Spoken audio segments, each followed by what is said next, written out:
Big boss season 8 14వ వారం double ఎలిమినేషన్లో భాగంగా మొదటగా రోహిణి ఎలిమినేట్ అయిపోయి బయటికి వచ్చేసిన సంగతి అందరికీ తెలిసిందే.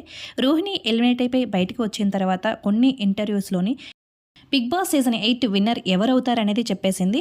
ఫస్ట్ అవినాష్ గురించి బిగ్ బాస్ సీజన్స్లో ఒక్క సీజన్లోనైనా సరే ఎంటర్టైనర్ విన్నర్ అయితే చూడాలనుంది అని అవినాష్ గురించి ఇండైరెక్ట్గా అవినాష్ విన్నర్ అయితే బాగుంటుంది అని చెప్పింది. తర్వాత నిఖిల్ గురించి ఏం చెప్పింది అంటే తన గురించి ఎంత చెప్పుకున్నా తక్కువే. ఏ గేమ్ అయినా సరే తనతో పోటీ పడాలంటే హౌస్మేట్స్ అందరూ భయపడతారు. ఏదైనా గేమ్లో నుంచి ఎవరినైనా తీసేయాలి అనే ఛాన్స్ వచ్చిందంటే ఫస్ట్ నిఖిల్నే తీయడానికి అందరం చూసేవాళ్ళం. ఎందుకు అంటే ఆ గేమ్లో తను ఉన్నాడనంటే కంపల్సరీగా తనే విన్ అవుతాడు అని అందరికీ తెలుసు కాబట్టి.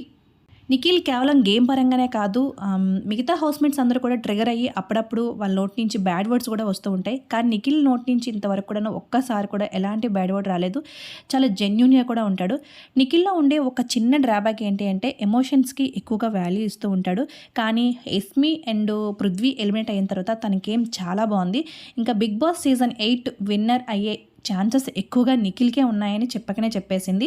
ఇంకా నెక్స్ట్ వచ్చేసి గౌతమ్ గురించి అడిగితే గౌతమ్ కూడా చాలా మంచివాడు, గేమ్స్ కూడా చాలా బాగా ఆడతాడు.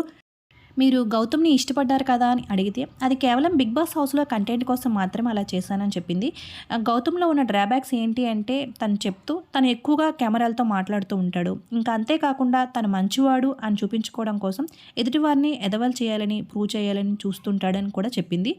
గేమ్ పరంగా కూడా ఆడుతునేటప్పుడు కొన్ని మాటలు అనేది తూలుతూ ఉంటాడు అని గౌతమ్ గురించి మైనస్లన్నీ కూడా ఇలా చెప్తూ గౌతమ్ అనేది విన్నర్ క్వాలిటీస్ అనేది కొంచెం తక్కువగా ఉన్నాయని ఇండైరెక్ట్గా అయితే చెప్పింది. రోహిణి ఎలిమినేట్ అయ్యి బయటికి వచ్చిన తర్వాత కొన్ని ఇంటర్వ్యూస్లో చెప్పిన ప్రకారం బిగ్ బాస్ సీజన్ 8 విన్నర్ అయ్యే ఛాన్సెస్ ఎక్కువగా నిఖిల్, రన్నర్ అనేది గౌతమ్ అనేది మనకి క్లియర్గా తెలుస్తుంది. మీరు ఎవరు అనుకుంటున్నారు, ఎవరైతే బాగుంటుంది అనేది వాళ్ళ పేరుని తప్పనిసరిగా కింద కామెంట్ సెక్షన్లో కామెంట్ చేయండి.